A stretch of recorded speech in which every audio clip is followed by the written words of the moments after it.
Now take example of one activity we will see for better understanding this topic. Take a ball and place it on a level surface. ठीक है, एक ball लेना है and you keep it on a table or you can keep it on a floor also. Now make the ball move by giving it a push. उसको push करके ball को move करना है. Now place a ruler in its path. उसके ball के सामने जब हमने उसको पुश किया तो उसके आगे हमें एक रूलर को रखना है to block the path of the ball. You would apply a force on the moving ball. In doing so, आप ऐसा करने में क्या करेंगे, आपने बॉल को मूव करने के लिए you have to apply the force, otherwise it will not move. Does the ball continue to move in the same direction after it strikes the ruler? अगर बॉल ने रूलर को स्ट्राइक किया तो क्या वो सेम डायरेक्शन में move करेगा या वो अपना डायरेक्शन चेंज करेगा? Yes, definitely it will change the direction. Repeat the activity and try to obstruct the moving ball by placing the ruler in such a way that it makes different angles to its path.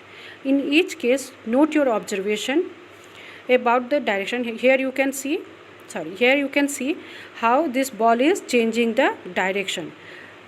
ठीक है, या आप ball के सामने हाथ को भी रख के देख सकते हैं. देन क्या होगा, अगर आपने उसको ब्लॉक करने की कोशिश की एक मूविंग बॉल को, तो क्या होगा कि it will change the direction. वो या तो बाउंस बैक वापस पीछे की तरफ आएगा, otherwise it will change the direction. अगर आपने रूलर से उसको ब्लॉक किया तो then it will change the direction.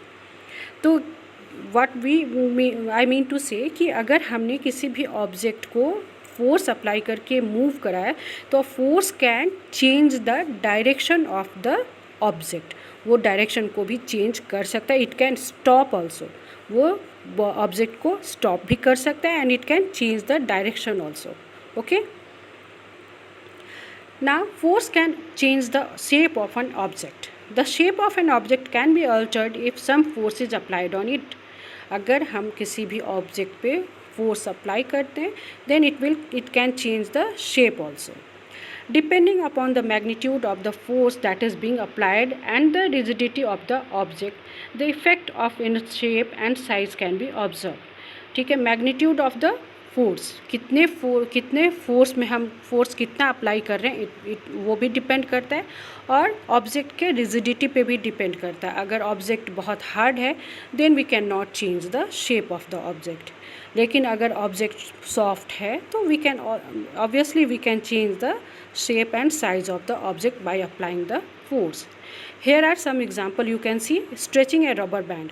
Rubber band को स्ट्रेच करते हैं तो देन we can change the shape of N ऑब्जेक्ट. अगर हमने उसको स्ट्रेच किया it means we have applied the force, then only we can change the shape of N object. Press a sponge. अगर एक स्पॉन्ज को आप प्रेस करते means you are applying a force on it. तो अगर आपने force apply किया उस पर तो क्या होगा, उसका शेप चेंज हो जाएगा. स्क्वीजिंग ए स्प्रिंग. स्प्रिंग है, अगर आपने उसको स्क्वीज किया, उसको प्रेस किया means you have applied the force, then it will change the shape of the spring. Okay, like before I had given you example of dough. जो वीट फ्लोर या किसी भी फ्लोर का जो हम डो बनाते हैं तो we can change the shape of the object. कैसे, by applying the force on it. तो फोर्स अप्लाई करके हम क्या कर सकते हैं, किसी भी ऑब्जेक्ट के शेप को चेंज कर सकते हैं. Okay, that's all for today students, and in the next session we are going to discuss some type of forces. Okay, thank you.